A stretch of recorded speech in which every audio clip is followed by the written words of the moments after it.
So hi guys, welcome back to our channel. இன்றைக்கி வந்து நம்ம ரியல் கிரிக்கெட் 25 எப்படி டவுன்லோட் பண்ணுறது தான் பார்க்க போகிறோம். ஸோ டக்குன்னு ப்ராசஸ்க்குள்ளே போயிடலாம். ஸோ ஃபஸ்ட்டு வந்து ப்ளே ஸ்டோருக்குள்ளே போயிட்டு ஃபஸ்ட்டு இந்த ரியல் கிரிக்கெட் 20 கேமை ஃபஸ்ட்டு ஏற்றுங்க. ஸோ ரியல் கிரிக்கெட் 20 கேமை ஃபஸ்ட்டு ஏற்றிடணும்.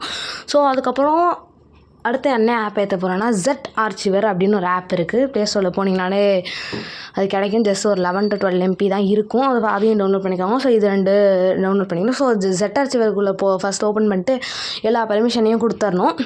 என்னென்ன பர்மிஷன்ஸ் கேட்குதோ அது எல்லாத்தையும் கொடுத்துடணும். ஸோ அதுக்கப்புறம் ரியல் கிரிக்கெட் 20யும் ஓப்பன் பண்ணி எல்லா பர்மிஷன்ஸையும் கொடுத்து உள்ளே ஓப்பன் பண்ணி எல்லாத்தையும் வச்சிடணும். ரியல் கிரிக்கெட் 20யும் எல்லா பர்மிஷன்ஸையும் கொடுத்து வச்சிடணும். ஸோ அதுக்கப்புறம் நீங்கள் என்ன பண்ண போகிறீங்கன்னா, நான் டிஸ்கிரிப்ஷனில் வந்து ஒரு லிங்க் தருவேன். ஸோ அந்த லிங்க்கை தொட்டிங்கன்னா தான் ரியல் கிரிக்கெட் 25ஓட பேட்ச் தான். அது வந்து கேம் இல்லை, பேட்ச்சு. ஸோ அந்த ஃபைல் கிடைக்கும். ஸோ அதுக்கு வந்து லிங்க்கை தொட்டிங்கன்னா ஃபஸ்ட்டு மேலேயே கிளிக் டு கண்டினியூன்னு வரும். ஆனால் அதுக்கு நீங்கள் போகக்கூடாது. கீழே ஸ்க்ரோல் பண்ணிங்கன்னா 10 to 15 செகண்ட்ஸ் அந்த செகண்ட்ஸ் ஓடும். ஸோ அதில் வந்து நீங்கள் அதை வெயிட் பண்ணிங்கன்னா உங்களுக்கு லிங்க்கு கிடச்சிரும். ஸோ அந்த செகண்ட்ஸை வெயிட் பண்ணிங்கன்னா உங்களுக்கு லிங்க்கு கிடச்சிரும்.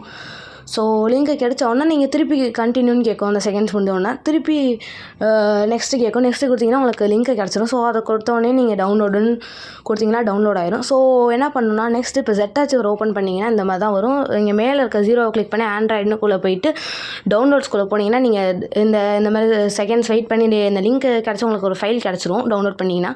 ஸோ அதை வந்து லாங் ப்ரெஸ் பண்ணி வியூ கொடுத்தோன்னே இந்த மாதிரி இருக்கும். ஸோ அதை இன்னொரு கிளிக் பண்ணி இந்த மாதிரி ஒன்று வரும், மெயின்னு ஆரம்பிச்சு. ஸோ அதை லாங் ப்ரெஸ் பண்ணி காப்பி பண்ணிக்கணும். ஸோ அதுக்கப்புறம் திருப்பி மேலே தொட்டு டிவைஸ் ஸ்டோரேஜ் தொட்டு திருப்பி ஆண்ட்ராய்டு அப்படின்னு இருக்கும்ல, அந்த ஆப்ஷனை திருப்பி OBB அப்படின்றத தொட்டிங்கன்னா உங்களுக்கு ரியல் கிரிக்கெட் 20 கேம் ஸோ நம்ம டவுன்லோட் பண்ணோம்ல ரியல் கிரிக்கெட் 20 கேம் ப்ளே ஸ்டோரில் அதை கிளிக் பண்ணிட்டு இந்த மாதிரி 2 இருக்கும். ஸோ காப்பி கீழே பேட் மாதிரி இருக்கும், அதை நீங்கள் கிளிக் பண்ணிங்கன்னா காப்பி அதை பேஸ்ட் பண்ணுறது தான். ஸோ அதை தொட்டிங்கன்னா உங்களுக்கு பேஸ்ட் ஆயிரும். நீங்கள் அப்ளை டு ஆல் ஃபைல்ஸ் அப்படின்னு கொடுத்துட்டு ரீப்ளேஸ் கொடுத்தீங்கன்னா அது கொஞ்ச நேரத்தில் வந்துடும். Bye guys.